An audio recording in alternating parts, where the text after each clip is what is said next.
Well, I've got about 3 minutes after here, so why don't we get started? All I'm going to say is that I thought about doing this for weeks and weeks, and I finally got around to organizing it a couple weeks ago.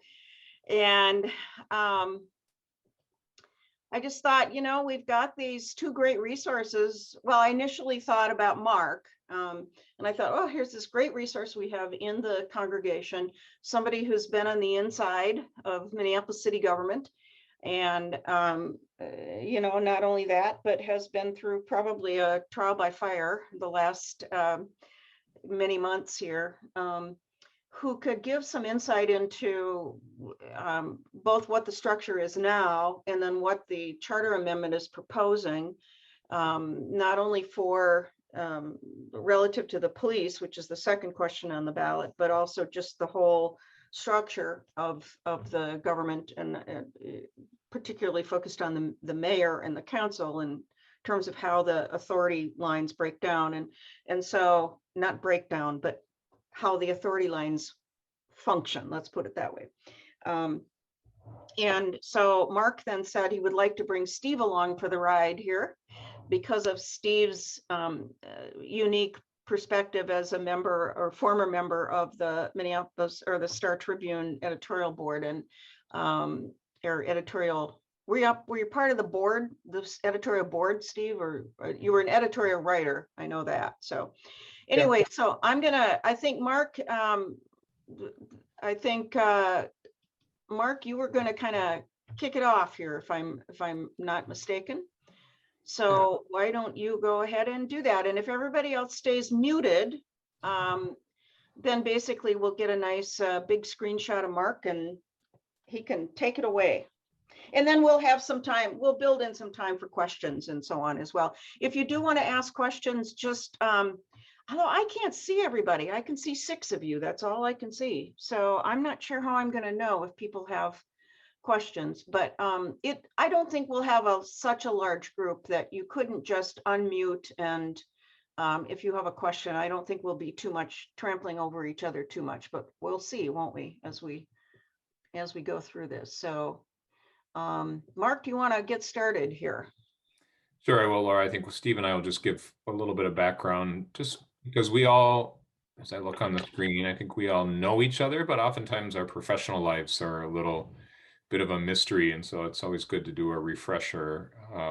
And so I have worked in the arena of local and state governments for 30 years. So for 25 years, I was primarily a financial consultant to cities and counties in the state, working on everything from big redevelopment projects where a city would own a piece of property or offer some kind of property tax break, and we would negotiate with the developer, or we would sell bond issues to help finance capital projects or do long-range financial planning. So I spent much of my career going to city council meetings and county board meetings, primarily in Minnesota, but also in Colorado, and just enjoyed going from these small cities of a few hundred people all the way up to working with the state on some very large long-term projects. And so I did that and enjoyed that career for 25 years. And then a friend of mine suggested I apply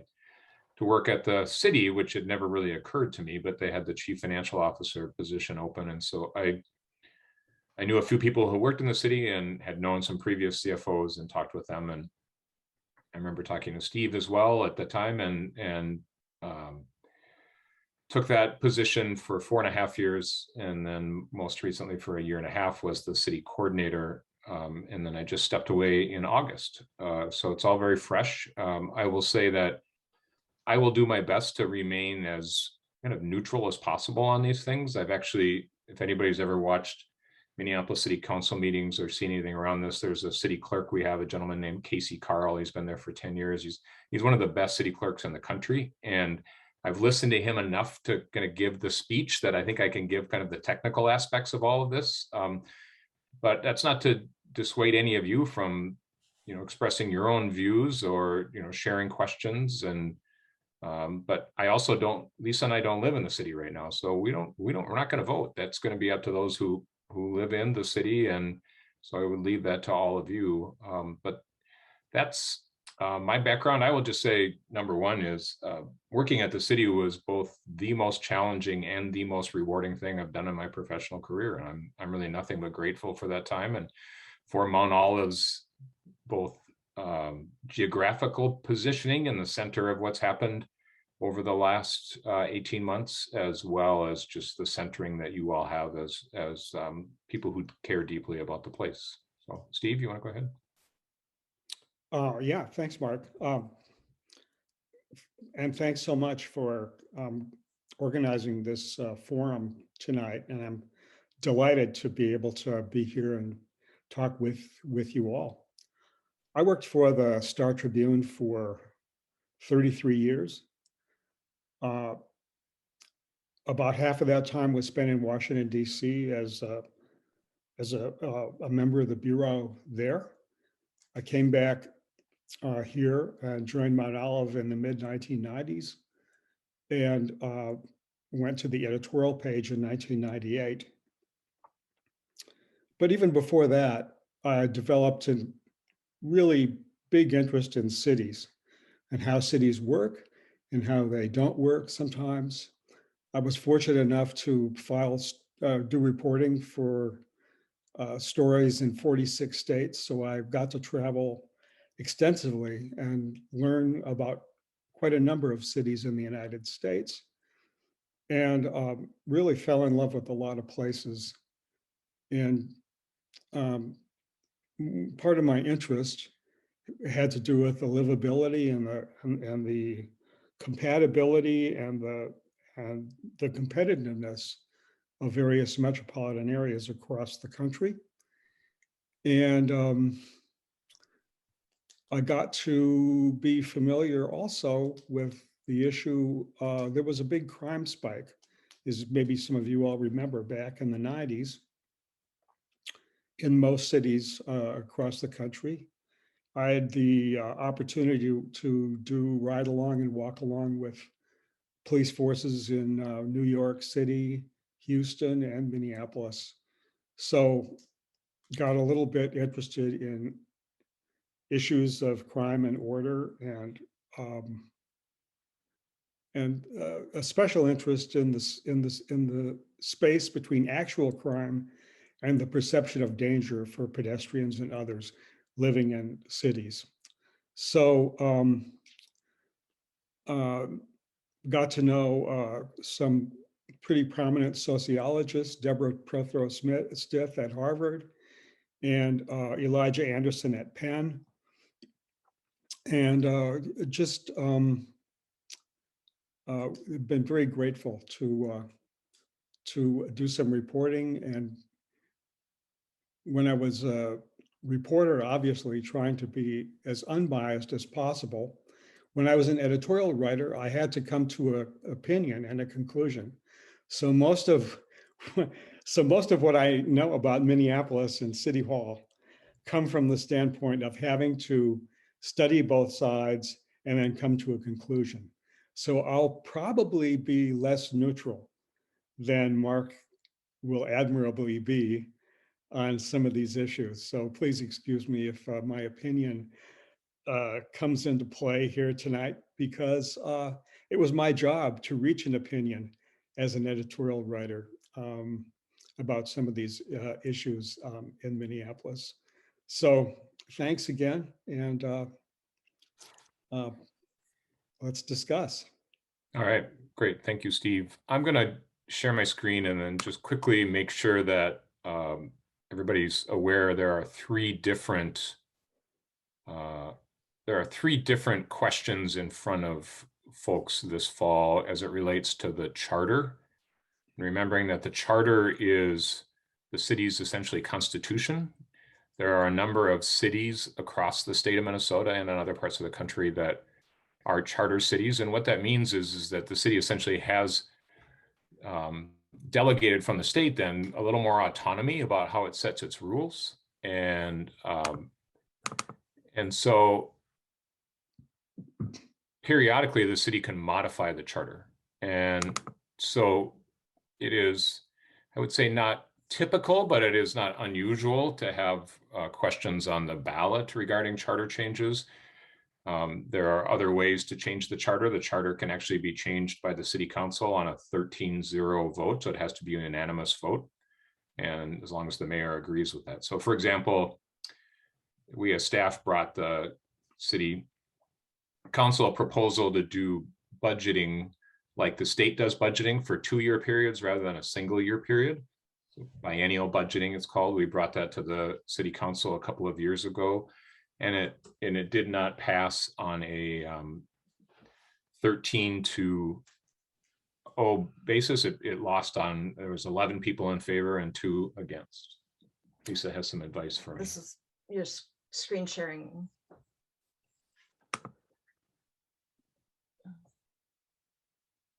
New share. Where is that? Right. Right there. So you were sharing that one.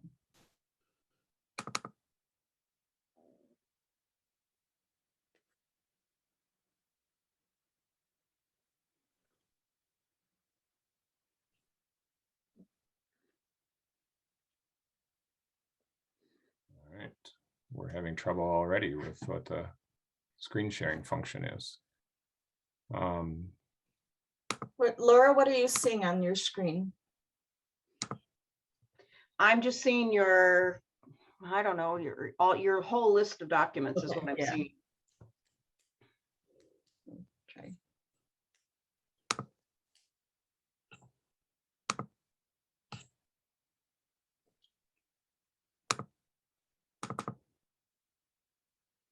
All right. There we go.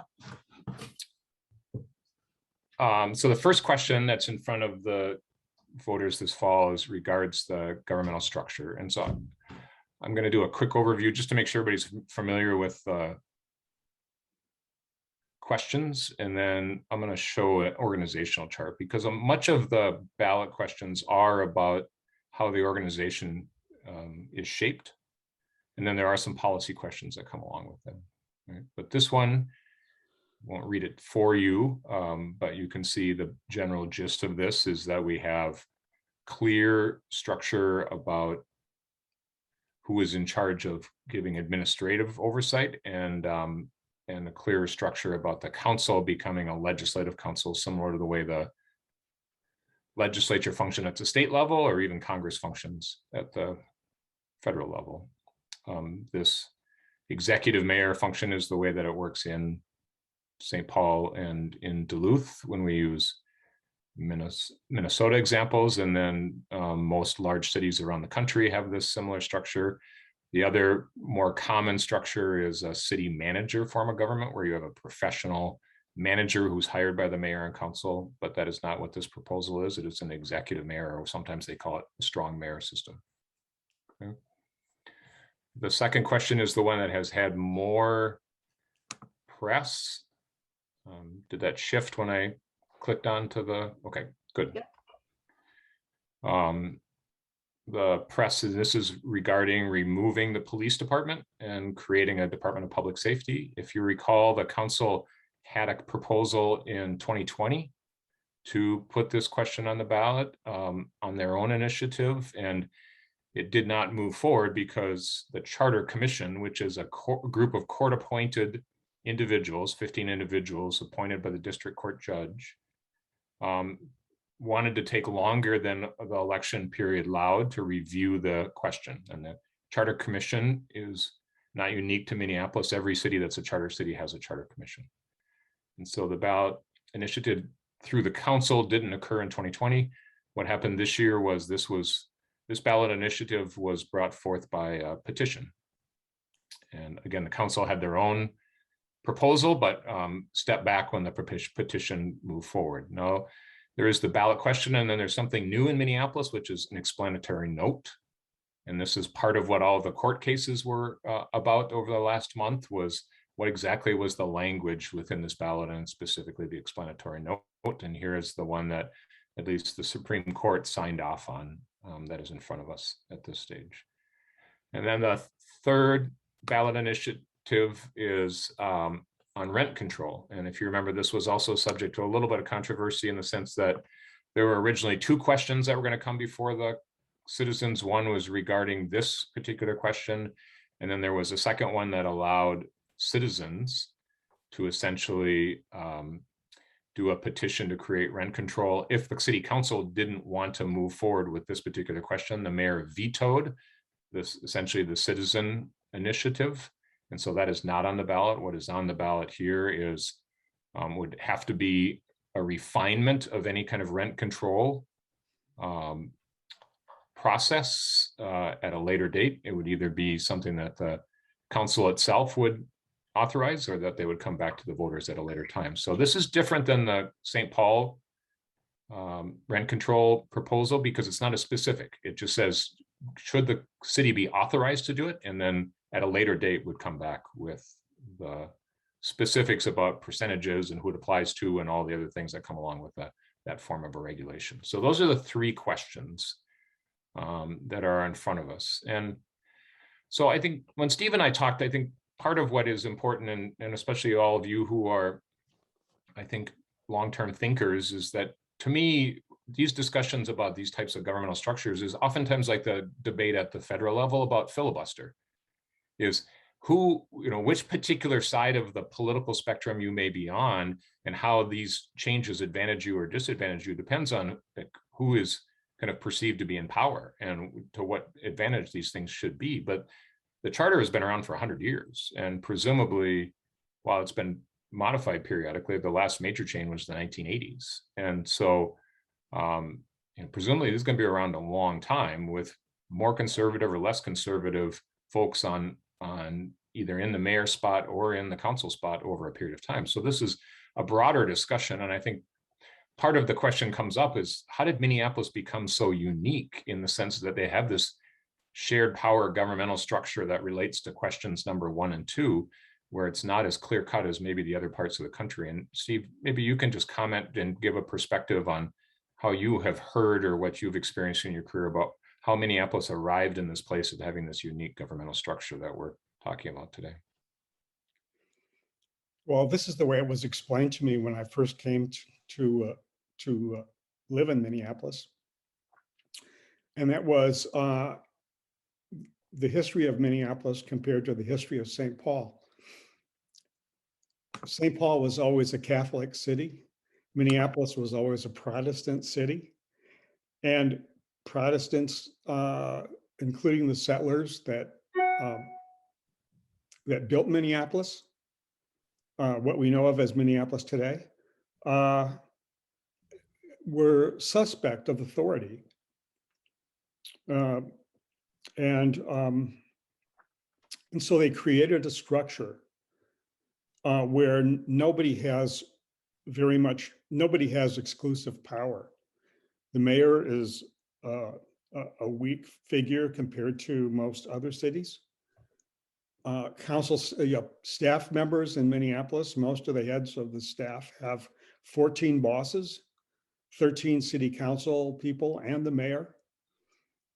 It's a very confusing system, but it was designed basically to diffuse power, so nobody could be, quote, the boss. And that kind of tradition has sort of held up over the last 100 years. And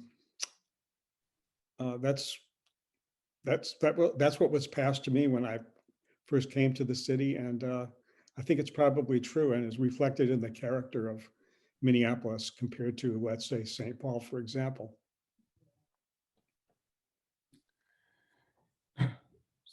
Thank you, Steve. So I'm going to move into a little bit of nitty-gritty here because, as I said, there are primarily organizational changes that come along with these ballot questions, and we're going to go back to some more of the specifics of especially the public safety ballot question. But I just want to make sure that you all can at least get a flavor of what it really means when we talk about this shared power organization. And again, I hope I'm going to work on the right area here.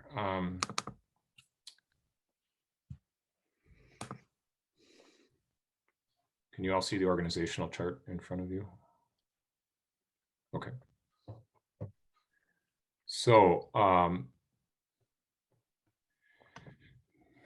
this is demonstrating how, when Steve talks about the organization or talks about the shared power, how it materializes. So there's not a hierarchy, clear hierarchy in the city of Minneapolis. And then you see in those blue dots across the middle, there are actually 10 charter departments.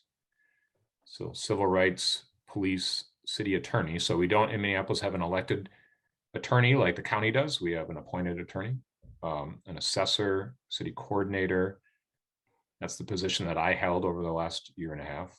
Health department, a health commissioner, obviously been very important during COVID.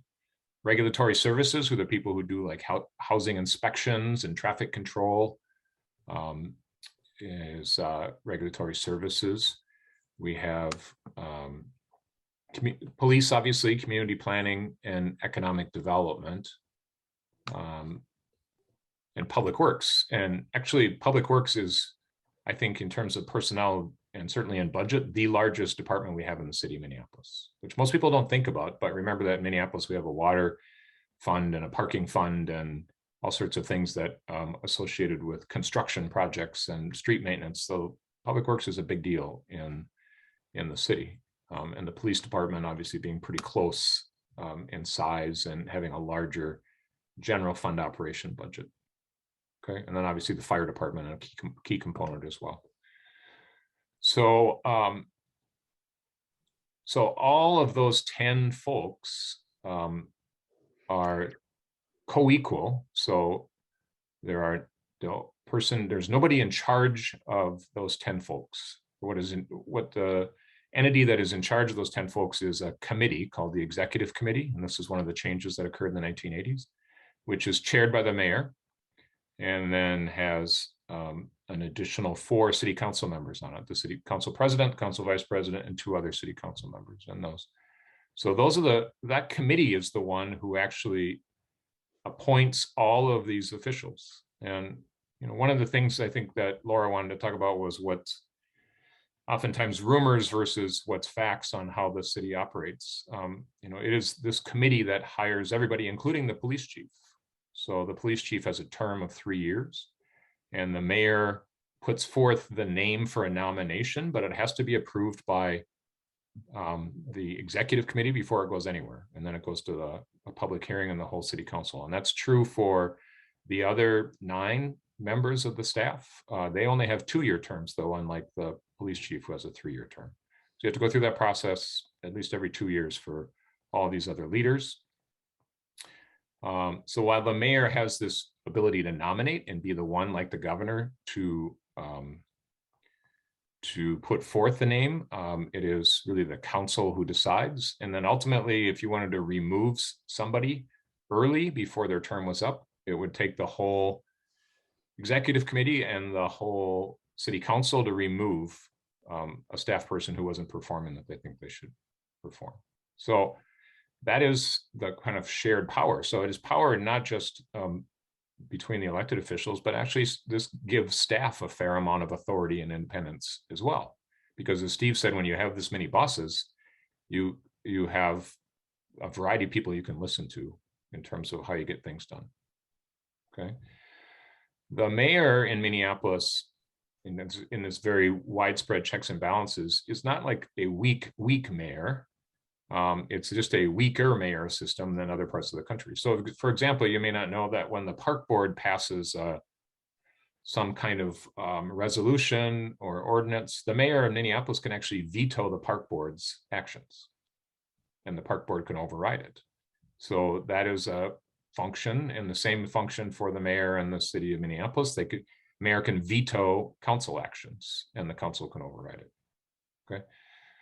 The difference you see on the far left with these dotted lines is the council for 8 of these departments actually has oversight in policy, but for 2, they do not. And that's the police department and civil rights. The mayor has, while the council can decide who heads that department up, the mayor has, and this is what you read about, the mayor has complete control over the operation of the police department. And he also does for the civil rights, which I don't, Steve, maybe you can help me on the history, but I think the Department of Civil Rights in Minneapolis goes all the way back to Hubert Humphrey when he was actually mayor of Minneapolis. And I don't know all of the details, but it's a long-standing department within the city of Minneapolis and has its own history to it. Okay.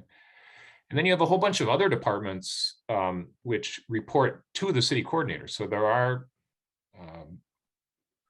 a substantial, and like I said, when I started, I was the CFO, so I was in charge of finance and property services, and that was 250 people.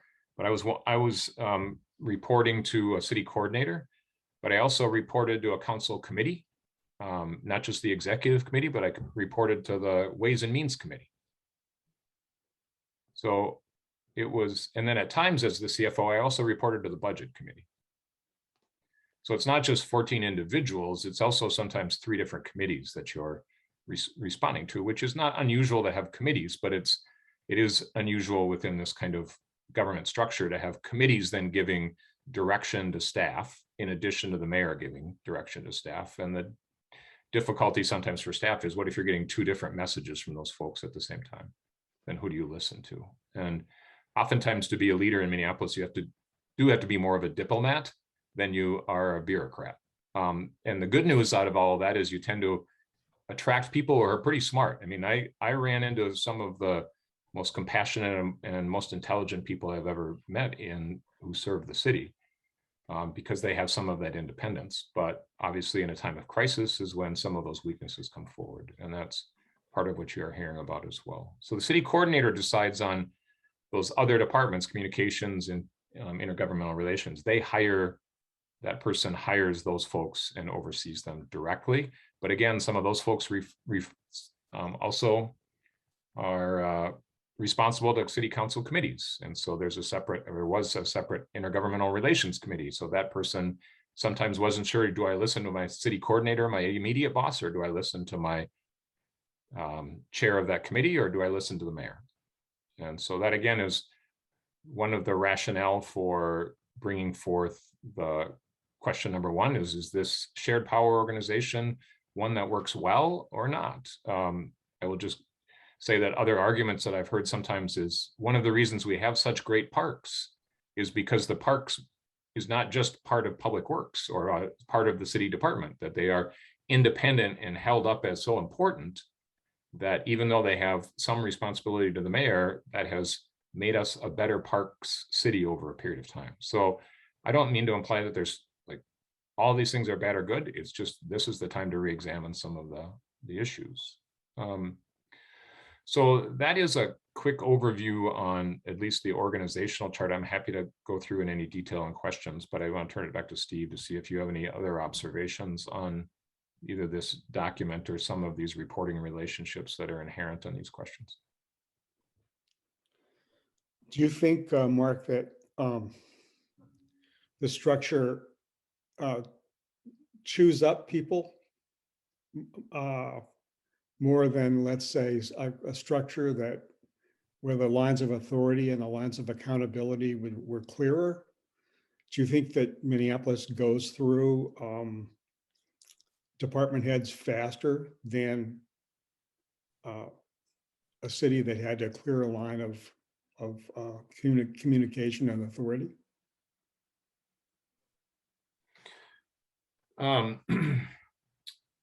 I don't know that there's any statistical evidence to that. What I will say is, you know, I've worked at the city when I started when Betsy Hodges was mayor and Barb Johnson was council president. And then I've been there now with Jacob Fry as mayor and Lisa Bender as council president. And in neither of those mayoral terms has there been a close working relationship on a daily basis between the mayor and the council president. When R.T. Ryback was mayor and Barb Johnson was council president, I think they had a closer relationship, and you had a city coordinator then who stayed for 8 years. And they had great continuity during that period of time. But that was, I think, directly tied to the fact that the city works well when you have those 2 branches of the government cooperating on a regular basis. And so, you know, but that being said, there are people who like conflict, Steve, and, you know, that if you like conflict, then the city of Minneapolis is a pretty interesting place to be. You know, I'm not one of those people, but you know, there is also a healthy amount of conflict, and then there's an unhealthy amount of conflict, and that sometimes that line is kind of a gray line. But the place is designed for conflict. I mean, you know, when you have shared power and there's not these clear lines of authority, it is designed to be adversarial in a number of ways. And the question is, how can you do that in a way that's still healthy? And that comes down, that's probably an important message, that comes down to leadership, right? So we can create structures all we want to, and we just have to look at the federal level, or even more recently at the state government, to see that even in good structures, you can have leaders who don't like each other and cause issues and burn people out. So I would just, that's my long answer to your question of, it's a combination of both structure, but it's also leadership. And that those are at least equal, and depending on your perspective, one probably outweighs the other. Well, I'd like to talk a little bit about this and about question number 2 before we throw it open. Sure. I think it's pretty clear. I think most of you would agree that at the present time, Minneapolis is in trouble, that this is a critical time for the city coming out of the pandemic, coming out of the George Floyd tragedy. And a lot of people would suggest, as they did in the mid 1990s, that the city is at a tipping point.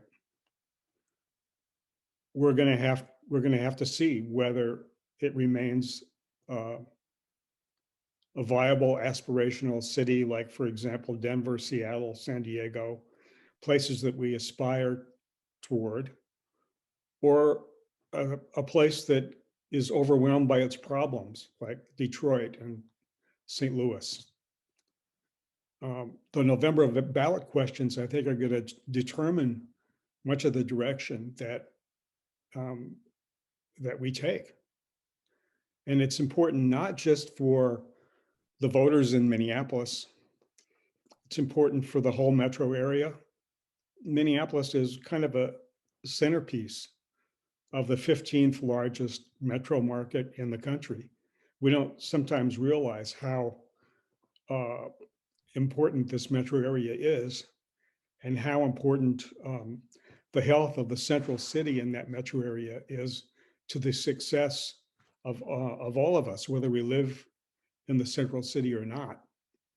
The Philadelphia Fed did an interesting study a few years ago about the importance of the health of the central city and how that affects the competitiveness of the whole metropolitan area, and found clearly that healthy, thriving central cities really help the entire region to compete for prosperity and talent and economic and social health. So we are important, and this is these issues are important to a place that is very close to being the second largest GDP in the Midwest, behind Chicago. Now, having said that, all cities suffered in the pandemic, and many have experienced crime spikes like we're seeing now. But I think Minneapolis has special challenges that might be able to offset, that might start to offset its built-in advantages. I mean, George Floyd happened here. The riots and the arson and the looting happened here. And that's come to be kind of what we're known for, more than what we were before, that's for sure. I've noticed it moving our residents for half of the year to Asheville, North Carolina. People meet us and they say, well, where are you from? And we say Minneapolis, and usually that would be, oh, that's a cold place. That's really cold. How can you stand to live there? It's so cold. Now it's like, I'm from Minneapolis, and they'll say, are you okay? Are you safe? The reputation of a city is hard to grasp, but it's really, really important. We also have special problems with racial disparities here that a lot of other places don't have. The absence of an African-American middle class is very, very stark in Minneapolis compared to lots of cities here and across the country. I think most people don't realize the scope and the breadth of the crime problem in Minneapolis. If you look at the numbers, there are only a handful of cities in the country right now that have a violent crime problem as proportionately large as Minneapolis. Only Indianapolis, Baltimore, New Orleans, Detroit, Cleveland, St. Louis, Memphis, and Milwaukee have higher rates of violent crime than Minneapolis.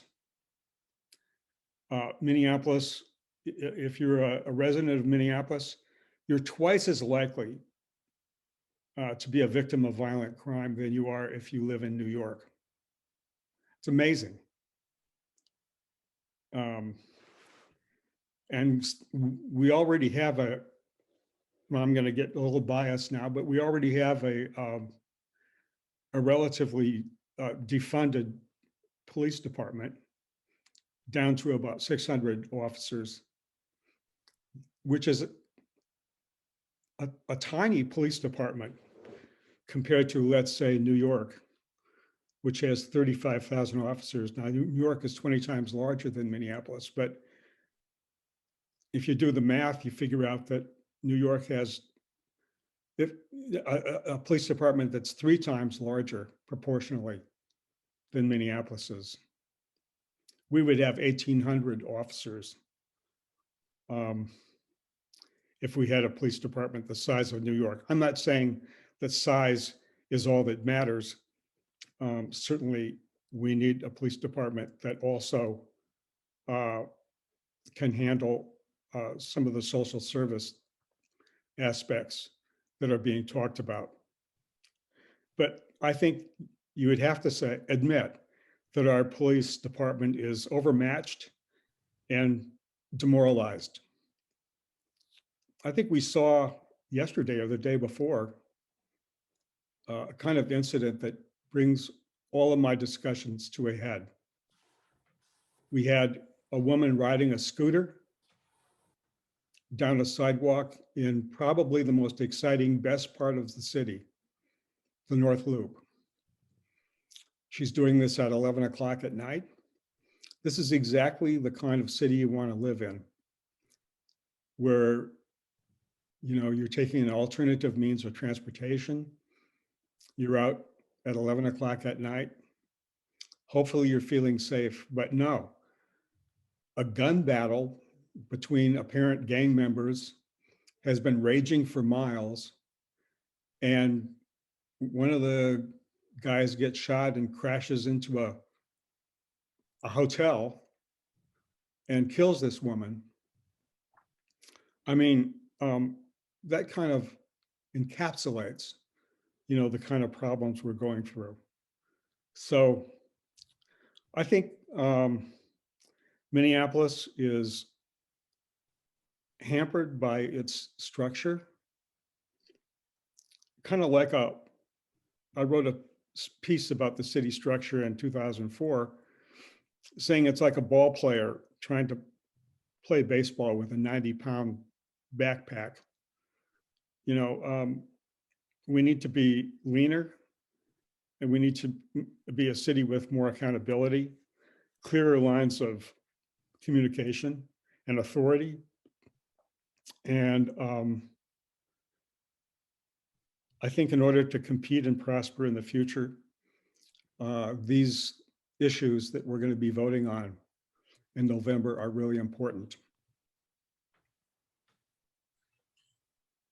Thanks, Steve. I think what I would like to do now is maybe we can open up to questions. So we'll just maybe take it one question at a time in the sense of the actual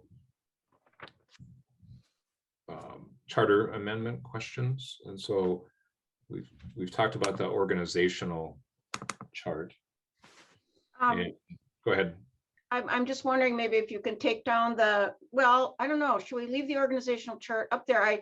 I can't see anybody on the screen right now.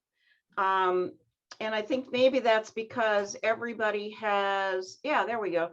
So I think I can't see you if you have shut off your camera. So well, I don't know though. Now I can see Carol and it looks like Carol's camera is shut off. Maybe not. It can't be because my camera's on. Okay. All right. Well, I'm a little concerned about not being able to see people if they have a question. That's the main thing. Laura, people could also virtually raise their hand with the reactions. So if you have your whole participant box up, then you can see it. Okay. Okay. All right. So if you have a question, you have one option. One option is to show your camera or turn your camera on so I can see your hand if you're waving it around. And the other one you said is to go to the reaction icon. Is that what you said, Lisa? Yep. Okay. Yeah, it just says you can hit the button, raise hand. Okay, and then you hit the button that says raise hand. And I should see that in the participant box. Is that right, Lisa? Okay. Yep. All right, so Joseph has a question. You'll have to unmute. No, he does not. He was just testing to see if you could see a raised hand, and you can. I can see a raised hand. I can see a bunch of olives hanging on the screen. That must be I you. know. You don't need to see my face. I just was testing the system, and now we're good. So people do the raised hand reaction. We're all set. Okay. So let's see about questions or comments or anybody have something right now? I'm not seeing any. I'm Right. scrolling through here. Okay. I can go through it. David, did you just raise your hand? David Molvik? You're on mute, David.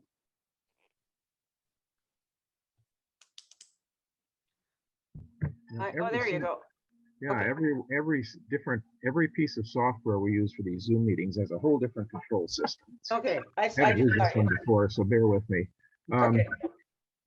I'm going to make a couple of comments which can be taken as questions or a request for reaction.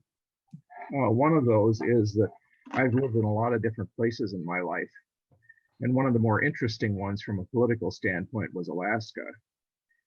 And one of the things I noticed is that no matter what the form of city government was, people who wanted to manipulate it and control it would find ways to game it.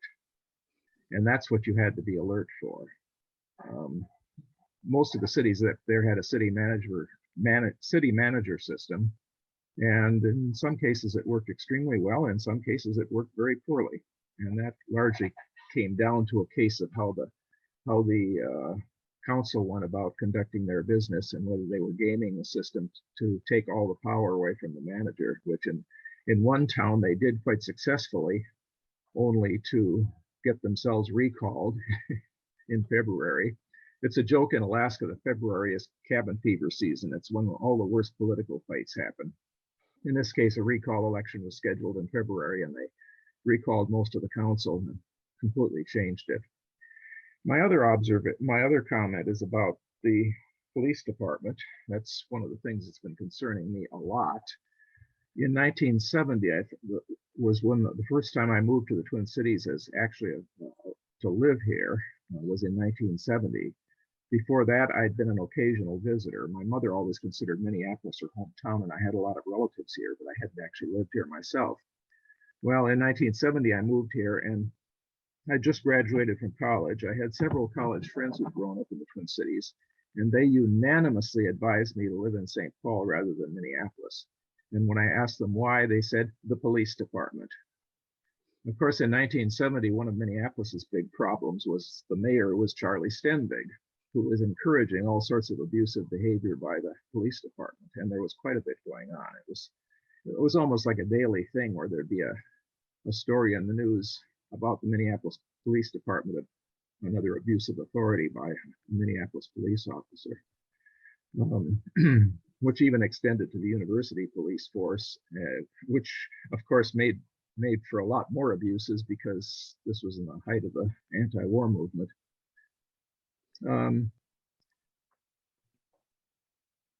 Anyway, I've had a few experiences since moving back to the Twin Cities in 1990. I've had a few contacts with the police department, most having to do with my terms as property director at Mount Olive.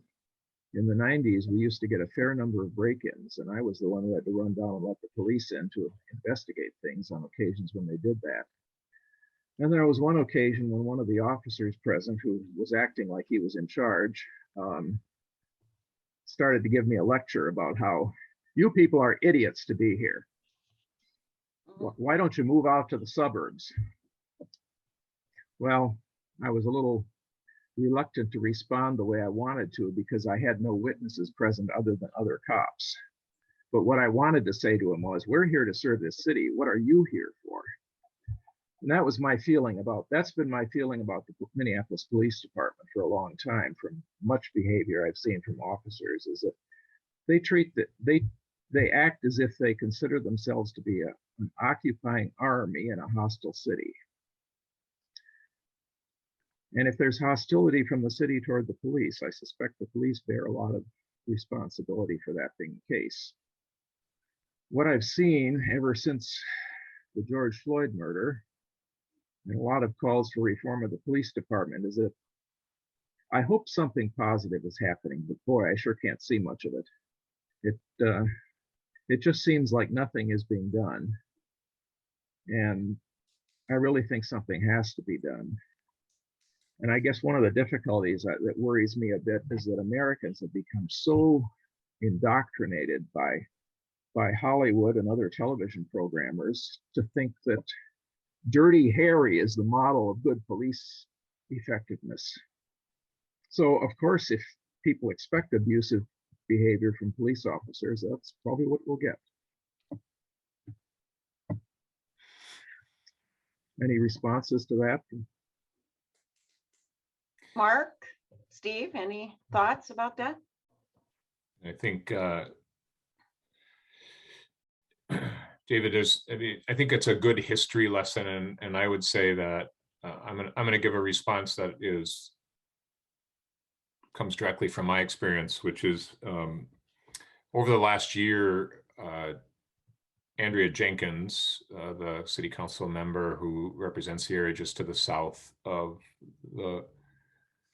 and to the west of the church, and whose ward includes 38th and Chicago, put together a work group on studying how can a Truth and Reconciliation Commission work in the city of Minneapolis. And she had both Native American, indigenous leaders, as well as African American leaders in that work group. And they did make a report. And I think that it is clear that we as a city, along with other larger institutions, have a great deal of acknowledgement to do about what the city role around specific areas of land use and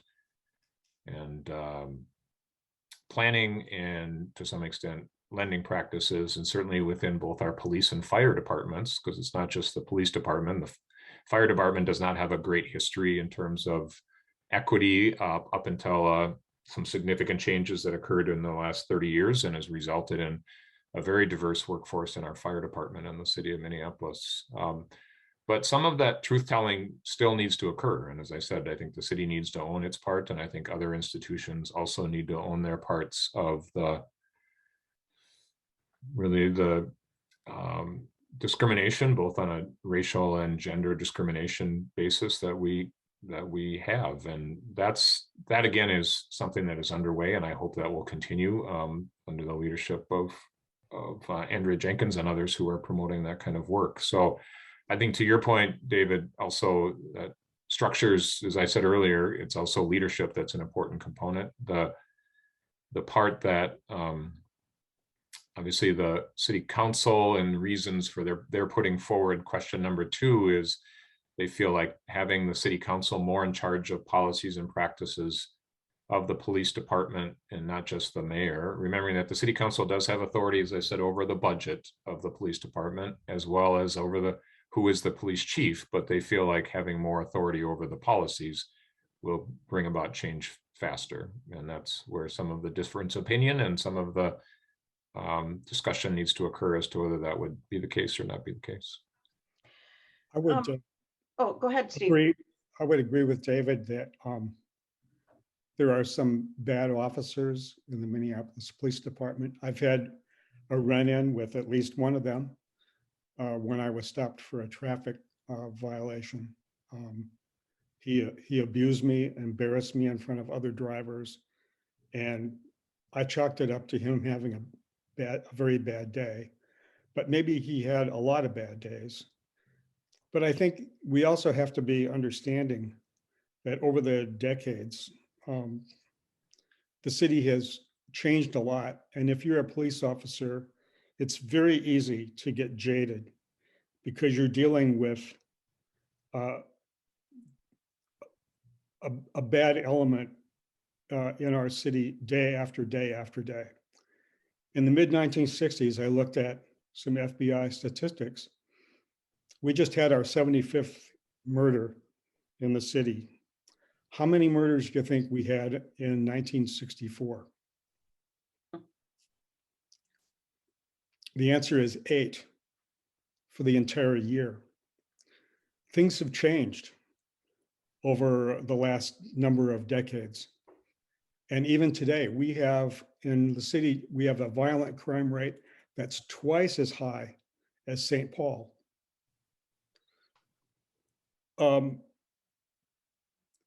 This is a police department that, yeah, has some bad apples, but you got to be a little bit understanding about the atmosphere that these guys work in and how easy it is for them to get jaded. All I got to say to him, I'm not standing up for the bad guys, but it's a tough job.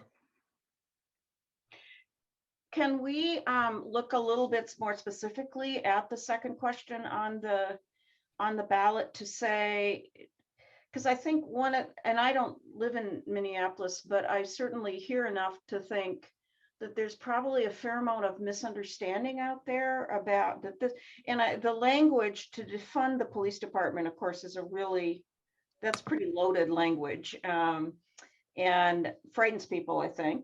But maybe just me, but it does. I think, it causes some misunderstanding about what it is that's actually being proposed here. And as I understand it, Mark, what you said was that, oh no, wait, I'm thinking about the rent control question. Anyway, can you speak a little more specifically to this to say, what is the problem that's trying to, this isn't, it seems to me, a problem, a solution in search of a problem. It seems to me that there actually is a problem. Maybe I'm wrong about that, so correct me if I'm wrong. And what is the solution? What is the thought about how this will help or solve the kinds of things that Steve is talking about, which are obviously much broader than just the structure of the police department? But so if you want to talk about that a little bit, because anyway. Yeah, I'll do my best, and I think this is a good opportunity for us, so people to join in. But the language is pretty brief, but embedded in this are a couple of issues that one I already raised, which is that it would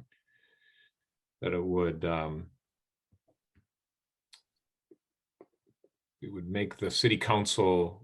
It would make the city council more in charge of policy of how the police department, both their personnel policies as well as some of the operational policies. Because can I just interrupt for a second? Because currently the way the structure is, this organizational chart, it looked like the mayor had has more control over the police department right now? Complete control over the operational and the policies of the police department outside of the budget, right? So the council still once a year sets the budget for the police department. Okay. Right. But the creation of a public safety department then would be this idea that the police department would go away and we would take parts or whole of other departments. Now that hasn't been established. There's been ideas thrown around by the existing council, but there is not a published document where what the components of the Department of Public Safety would be is laid out. There have been discussions, for example, that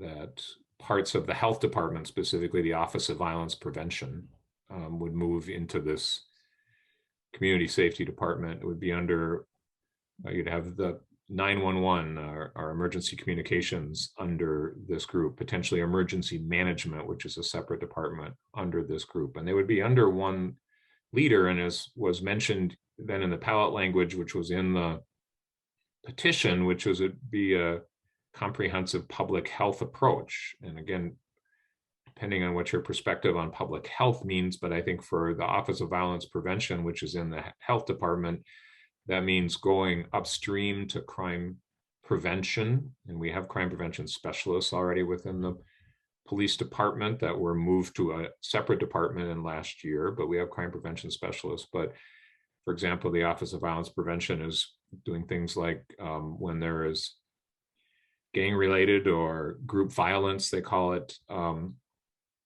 related crime, that individuals from the city go to the hospital and visit not just the individuals who were the victims or committed crimes, but also family members in a way to change behavior. So that's one program. That there are folks who are not licensed peace officers who carry guns, but we also have violence interrupters right now in the city that work as a contract under the Office of Violence Prevention that will step into situations and help try to diffuse angrier folks who were gathered, who may be hearing about an officer involved incident that could potentially escalate. And so those are what we've used traditionally within kind of the idea of a public health approach, but it could be even broader than that in terms of specific youth programs and other things that could be designed. So that is at least the idea, is you would create that under one leader who is not necessarily solely a police chief, but somebody who is the head of a public safety department that has this broader view of both addressing immediate crime. And again, the police department the peace officers don't go away, even though the effective date, if this were to pass, would be 30 days after certification of the election. So in December of 2021, they would actually have to pick, they being this mayor and this council would have to pick a commissioner to head this up. So it would potentially happen rather rapidly. The expectation is it's going to take time to actually implement this once it's actually passed. So there's a lot of concern about how do we handle that in between time, and who are the people that are going to be doing this, especially as we have a transition from one term of a mayor and council to another term of a mayor and council. But that is the time frame that we're talking about, but the actual implementation would take a while. So it is both the policy side and it's also then the organizational chart in terms of moving appropriately some of those boxes. At least initially, nobody's talked about combining the police department and the fire department into this, but potentially long term, the fire department could come into this community safety department as well. And there's also been issues about traffic enforcement that you've heard about. And so whether there's part of that comes from other departments into this community safety department, that would be something that would get to be determined. So it is both the policy side of oversight of the police department, and it is also then the organizational chart that's a part of this specific proposal. Cynthia, you had a question, so you want to turn on your mic and. I don't have a question. And then David, I don't know if you still want your hand raised, but you have to take your hand down for it to be down. So I don't really have a question. And I appreciate Steve's perspective. And what I hear in his perspective is what I'm afraid of, what happens is that when we are trying to find racial equity, that's a secondary to crime that's happening.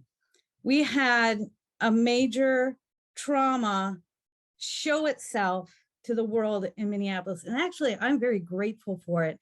And I think Minneapolis was ready for it because on the ground, I work in restorative justice. I know a lot of people that were on the ground dealing with trauma, having those circles, working through that stuff. And granted, we lost the 3rd precinct, but we didn't lose lives. And the reason we didn't lose lives is because they didn't fight to defend that. And that was a choice of not being a military-based police department. So I'm not against police. I'm not 100% for police. But what I want to be really careful is that we don't think only of safety by others out there who we name as criminals, and not realize that some of the structures we have in place have caused this harm, and that we need to think more carefully how we talk about it. We need to think more carefully what structures and systems we have in place. I'm not saying how I'm voting because I have no idea yet.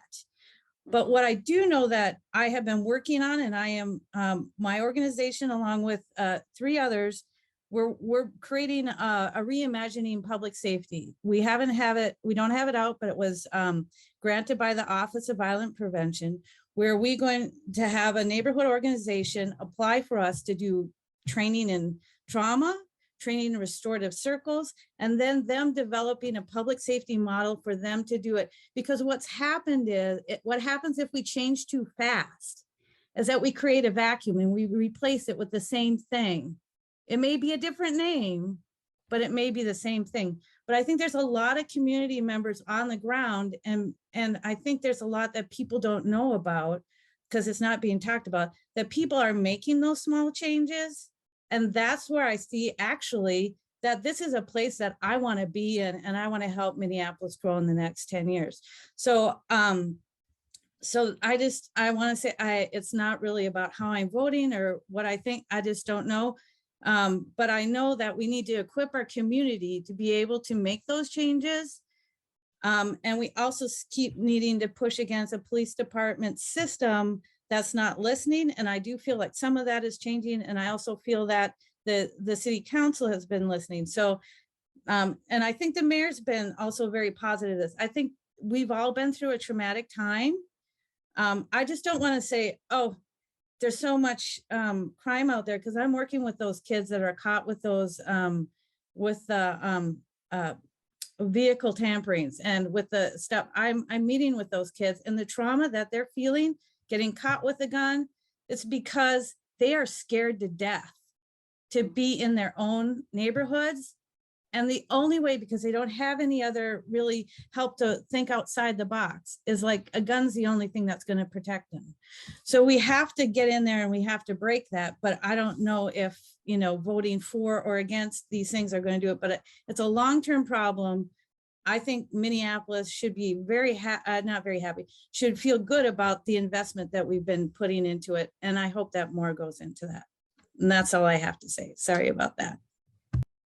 No, don't be sorry. I think I totally agree with what Cynthia said. And I am concerned with the transition. And I wish there was a plan out there that I could vote on where it would say, this is what the structure of this new public safety effort is going to be. I feel uncomfortable voting yes on this issue, even though I think that's where my heart is. Over the long haul, it's got to be that. But I just don't see a plan in place that makes me trust the city council with all of its factions to, in 30 days, devise something that's going to satisfy me, and something that doesn't guarantee that the police force is going to be there. They're going to have police officers only, quote, if necessary, quote. That's not good enough. That's not good enough in the middle of a crime spike. That's not good enough. in my view. Where were you quoting from, Steve? The measure itself Oh, that okay. says that there will be peace officers if necessary. Oh, okay, okay. There are some people in the defund movement who believe that if you eliminate the police force, crime will go away. There aren't many of those people, but you know, I think that's pure fantasy. Okay. So one of the components, Laura, that we didn't talk about is within the charter right now is a minimum staffing level for police officers. It's that based on it's like 0.0017 peace officers per resident. And there is an outstanding lawsuit about what does that really mean, because it says you need to fund that many. And there's other people who say it's not just good enough to fund. And so they sued the city to say you actually have to employ that many. This particular question number 2 would do away with any minimum staffing of licensed peace officers. In other words, folks who are authorized to make arrests. And so that is part of the component in the discussion is by having that minimum, it takes this much money to fund a police department and doesn't leave enough money for the other efforts that are necessary, as Cynthia described. And then there are other people who say, well, it shouldn't be a choice. It should be a both and. And so when people talk about the both and, it's to say we both need X number of licensed peace officers, and what the right number is hasn't been determined. And we also need the additional resources that Cynthia described. Right. I would be. Can I just, and I appreciated, Steve, when you responded to me, that would be more of an argument I'd like to have rather than talk about the crime, is that we need to have that both and. It's like, and I too believe that we're not ready to do that big switch over, but what we're doing is we're talking about it's either one or the, it's all or nothing. Right. And if we could have, even though this is on the charter now, our discussion is we're not going to stop changing. We're not going to stop making things better. So I wish that there was more flexibility in the offering to that charter amendment than there is. There is not much flexibility. Stephen, were you going to say something? Yeah, I'm curious. Minnesota Public Radio had a program earlier this week in the morning where they devoted an hour to this topic. I'm curious whether anyone else in this group heard that program. I was a bit, they had a proponent of voting yes on the Amendment 2. They had an opponent, and then they had call-in, and they did not have the two people debate. They just had them give their positions. I thought that was probably a good way to do it. But I was dismayed when the proponent was asked about our current chief of police and, you know, where will he be if this amendment passes? And she said, well, it's completely up to him whether he wants to continue his job. And I thought that's totally false and misrepresenting what's actually in the amendment. Now, that might be how someone's imagining it's going to work, but as Steve pointed out, we can only now imagine how it's going to work because how it's clearly going to work isn't spelled out. And that's where I struggle with this whole topic too, is the open-endedness. And to that point, I want to thank you, Mark, for making your comment early in your presentation about how you feel about a particular topic, like the filibuster, often depends on who's currently in charge. And I'm very aware that my current feelings about giving the city council more power are directly tied to the current inhabitants of those 13 positions. You know, if it was back in the day when I was represented by Jackie Slater or Brian Coyle or Jackie Cherry Holmes, probably the most urban of the Mount Olive members, not just in this group, but of the entire church, I'm guessing. I've lived on one edge of downtown or the other for 42 years now. And frankly, I had more confidence in city councils of the past. There are some notable exceptions, as Cynthia pointed out, and I think, Mark, you pointed out too, that there's some people like Andrea Jenkins doing some really solid work. But as a whole, I'm disappointed in the group. And so that affects how I feel about voting on it. Okay. Other comments or questions? I get in the loop here. Yeah, go ahead. Can you see me? I can see your name, so go ahead.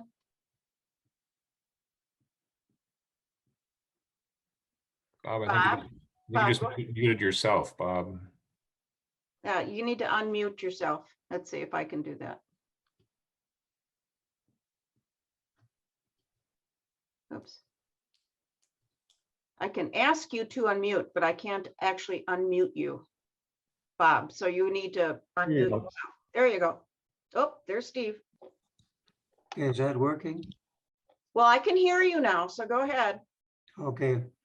Anyway, I am not a Minneapolis resident, although I have been a Minneapolis resident for over 40 years, number one. Number two, I'm very ancient, so out of touch. However, I vote for the Steves. I think the point is, looking at this from outside, being a suburbanite now, that the police are charged with life and death and safety. And there's a great call for the fact that that is not the only concern that Minneapolis has. In fact, has many concerns about the equity of the way people are dealt with. But as both Steves have pointed out, if you're going to have some new central officer who is the Department of something or other, who would be both police and everything else in the world undefined, then you absolutely must stop right now and define what you're talking about. And there is no clear vision, as I can see, as to what in the world those other things really are, other than a kind of vague concept. Wouldn't it be nice if? That's not good enough. And I really don't have anything more to say. Okay, thanks, Bob. Are these, can I ask a question about whether these two questions somehow would impact one another? Let's say if the first one, if this, I don't know, I don't, because it seems to me that they both deal with structure. Yeah. And is there some possibility that if one passes and the other doesn't, that Well, they, if the first one passes and the mayor gets more authority, and the second one passes, it would be in total contradiction to the first one, because if the second one passes, the police department would have the 14 bosses, the mayor and the council. And if the first one passes, it would be the strong mayor one. Mhm. And the council would have only budgetary authority over the police. So, yeah, I think it would end up in court if it's yes on the first two. What do you think, Mark? I think it's, let me just back up for a second and then I'll answer that question. One is, there are some technical things about voting that the clerk has pointed out that's probably important. One is if you do not vote, so if this city charter amendment is different than a state constitutional amendment. If you remember on the state constitutional amendments, if you don't vote, it's a no vote. Right. Okay. That is not the case in Minneapolis. If you don't vote, it is neither a yes nor a no, it's just an abstention. And so the second is, as I understand it, is that actually needs 51% of the vote to pass. So not 50 plus one vote, but actually needs 51% of the vote to pass, which is, if it's a close election, makes a difference. Right? So, and there, you know, every day, if for those who read the Star Tribune still, there are different editorial positions, and there was one editorial position by a former city council member who was advocating for voting to approve both number 1 and number 2 questions.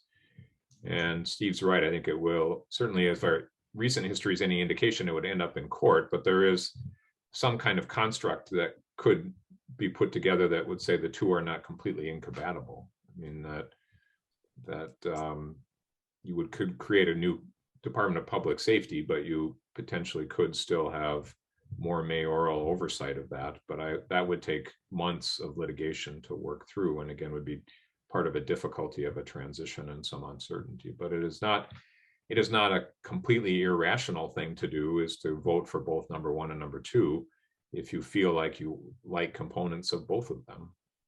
They just were not designed to be either mutually exclusive or complementary, because they came from two different places. Question number one came from the Charter Commission, which did its own analysis and brought forth these changes. And as I said, number two came from the petition, but also had a very similar city council backing to it.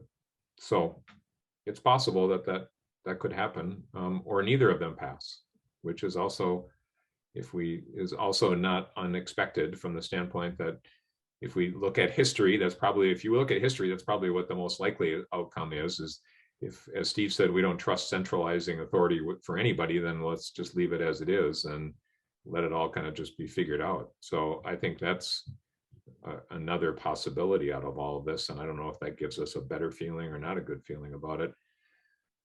I do also want to echo one thing about Cynthia is that sometimes is lost is the woman who's in charge of our Office of Violence Prevention is a woman named Sasha Cotton, who is actually internationally known for the work that she does. And so we have good people working on these things, even though you don't see it in the headlines. And we also have wonderful nonprofit partners like Cynthia's group who recognize that this is not just a binary argument between more or less, but how do we actually take the learning of what modern science tells us about how to help change human behavior. And I would also probably emphasize to each one of you that this is not just a city question.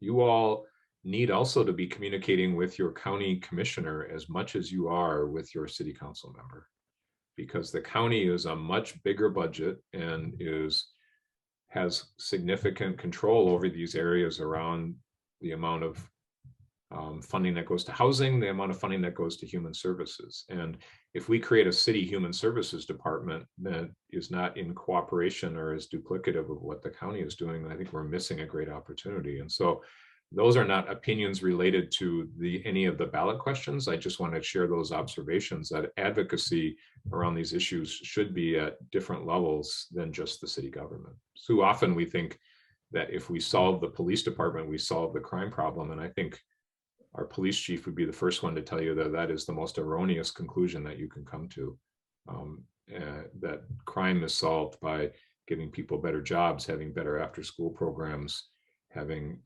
adequate housing, having, as Cynthia said, healing opportunities for the trauma that people have been experiencing. And if we lump that all on the little city of Minneapolis with 425,000 people, we will be waiting another 30 or 40 years before any material change occurs. That's the larger issue that I think gets lost sometimes in the fervor of these conversations. And I want to come back to one of the things that you said, but Stephen Nelson, do you have another comment? You had your hand up still. Why don't you follow up now, and I'll make my comment after you follow up on what Mark said. Okay, so my question is, you talked about the county. What about the state? How does the state figure into all of this, Mark? Or does it?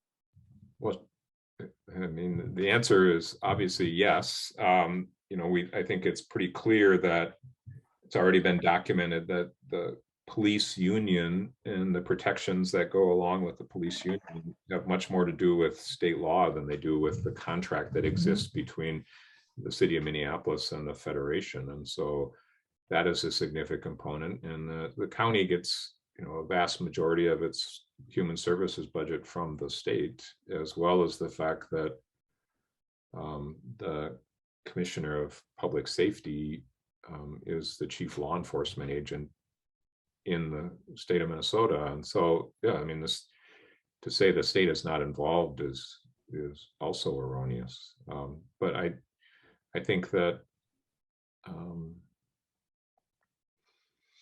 I think that I bring that up in the sense that sometimes those kinds of discussions people say are just deflections from what are the core issues of also. And I don't mean to complicate it so much that everybody throws their hands up in the air and says we can't do anything about any of it. And so why even participate? Because clearly answering these questions that are in front of us are critical. But again, it can only be a first step, and the city of Minneapolis can only function financially through financial support that we get from the state of Minnesota and right now from the federal government, which is in a pretty good place right now, but we all know that these things go in cycles and it could change in a relatively short period of time. And so that is a downfall of what is certainly the amount of attention that the city gets in the newspaper and in the television stations, is we just don't hold those other jurisdictions accountable enough.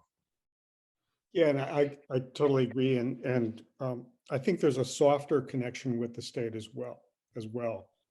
And that has to do with the city's reputation and its governmental proficiency. So much increasingly since I've lived in Minnesota, Minneapolis seems to outstaters and outstate legislators like an alien place. It used almost an exotic place that the rest of Minnesota doesn't recognize. And I think that's really sad. So I don't know how to resolve that. That's part of what every major city in a largely rural state encounters. But to act logically with these amendments and with other policies is really, really important, because we depend on those outstate legislators for a lot of our financial support. Laura, I think Al Bossman has a hand up. Well, Steve Nelson had one too, or probably was in there first. Go ahead, Steve. Well, this was just a quick follow-up on my comment earlier. I meant to say also that unless you've been following this really closely and listening to a lot of voices, you might not realize, maybe everyone does, that it's not obvious which side of this issue people will be on. And that's really important to realize, that you shouldn't just look at this and go, well, if I want to support the BIPOC community, I should vote this way. That is not at all the case. The opponent, the strong opponent that public radio had on the radio, was an African-American pastor from the North Side. And he spoke very eloquently of why he's opposed to this. So it's important, as both Steve and Mark have said, to really look at this and think about it and make your own decision, and not assume that one decision or another necessarily supports a particular group or not. Okay. Al Bossman was, I didn't, who had Al, was it you? Had a question? Yes. Okay.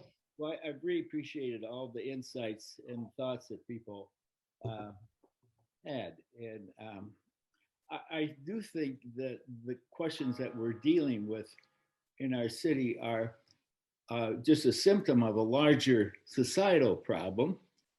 And but it's Minneapolis is having to deal with it. I also think it's also a Christian problem, because Christianity has been part of a movement, unlike what Jesus was teaching, that acquisition is important, and certainly acquisition at the expense of non-white people is not the way the kingdom is going to come about. So I am, like Steve was saying, Steve Nelson, that African Americans want to be protected, and a lot of them are against the dismantling of the police department. They want to be protected, but clearly clearly, the police department has a bias, because this is still a state, a community where white people have more power economically, and so the police really do see, they grow up with a bias that I am a white, as a white person, and have to be more protected than my African American or my Native American brothers and sisters. And that was, maybe I was reading into Derek Chauvin's face as he had his knee on George Floyd, that he didn't really think that he was doing anything other than what he was supposed to do as somebody protecting scary Black people, you know, and that is a larger problem, and we're having to struggle with, and I'm glad that we're struggling with it here in Minneapolis, because I think there was one thing that happened that, and this gets into more of a theological issue, is that people are victimized all over the world, and victimization is always successful as long as nobody sees it. And what happened when George Floyd was killed, it was recorded. Everybody saw it. Everybody around the world saw it. And that's the same way with Jesus. There were thousands of people that were being crucified at the time, but one, and Jesus could have been successfully killed and nobody would have known anything about it, except for the fact that his story was told. And George Floyd was seen and was in such vivid details. And that, and we have to move towards policing equally. And that's also what the body of Christ, that there's no Jew, no Greek, no, we're all equal. But I don't think that most Christians see everybody as equal. I don't want to cut you off here, but I do, we're reaching the 8:30 point here. Yeah. So what I would suggest is, if you have additional questions or comments, that you go to the directory and you look up Mark and Steve. I'm going to invite people, Mark and Steve, to inundate you with emails here, or give them a call, and just talk further about this. Do either of you have any additional comments or wrap up? Or Mark, you do? I just have a couple of things. One is, Okay. because we don't have the chat function enabled, I can't share this, but maybe we can send an email out Okay. as a follow-up, which is Sure. Saturday, October 16th from 10 to 11:30. A number of neighborhood groups are hosting a forum where there will be viewpoints from both sides on these issues presented, and it's, I think, both in person and online, and will be recorded. So I would encourage folks to just be aware of that discussion as a broader community conversation. Is there a link to that, or is it? There is, and so I'll send this to you, Laura, and then we can send it out to everybody. But if you were to, it's going to be located at the Mayflower Church, so down on Diamond Lake Road. Okay. So if you were to somehow want to find that yourselves, that would be the easiest link. The second is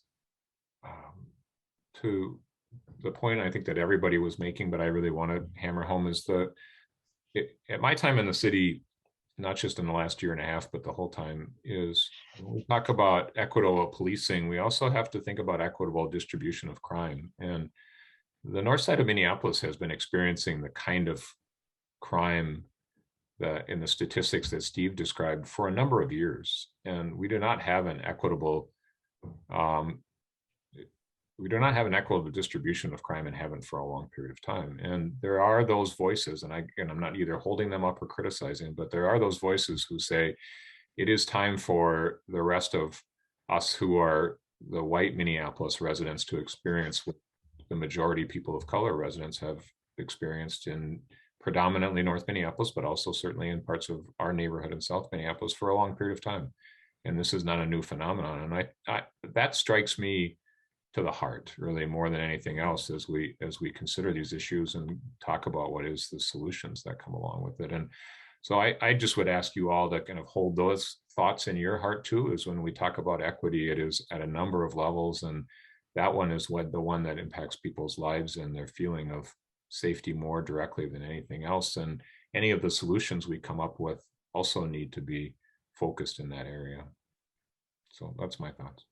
I also wanted to ask Mike Lansing, you talked about something that you are doing as well. Is that something that the public can be part of, or?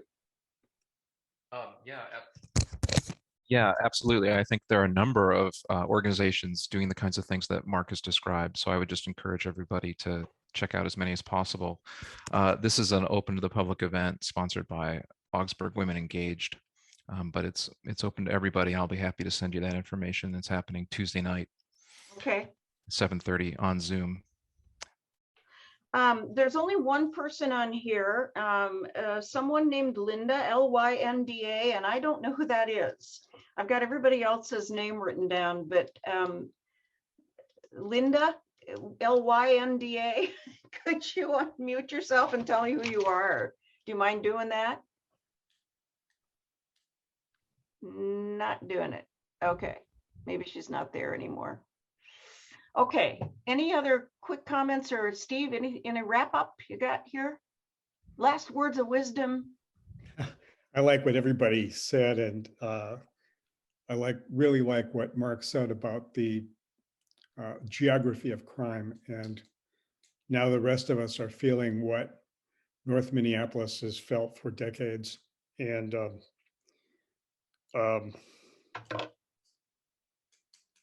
I'll just leave it at that.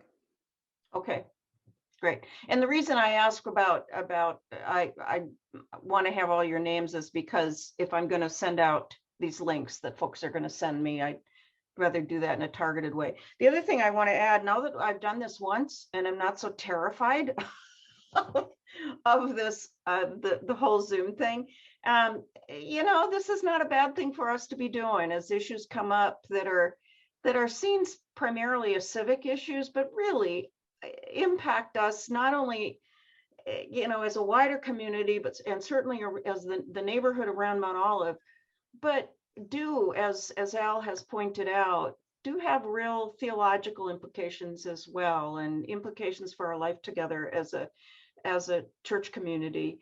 If you have some ideas about that, speak up, and we certainly can do this again. I just think we were really lucky to have two people in the congregation who have worked on this stuff for a long time and had a lot of insight, and are both, Steve, in spite of your saying that you've got biases, are both quite measured and calm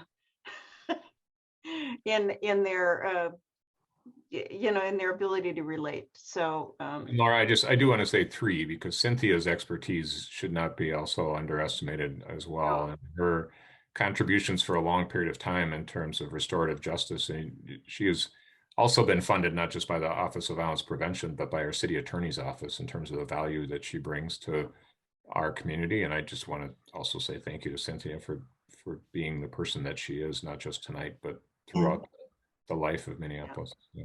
It was very helpful to hear her. Yeah. Linda Pearson. Linda Pearson. Okay. All right. Thank you. All right. And Cynthia has the ability to have you look at your own biases without making you feel like a bad person. And boy, that is a gift. That is a gift. So I appreciate her as well. All right.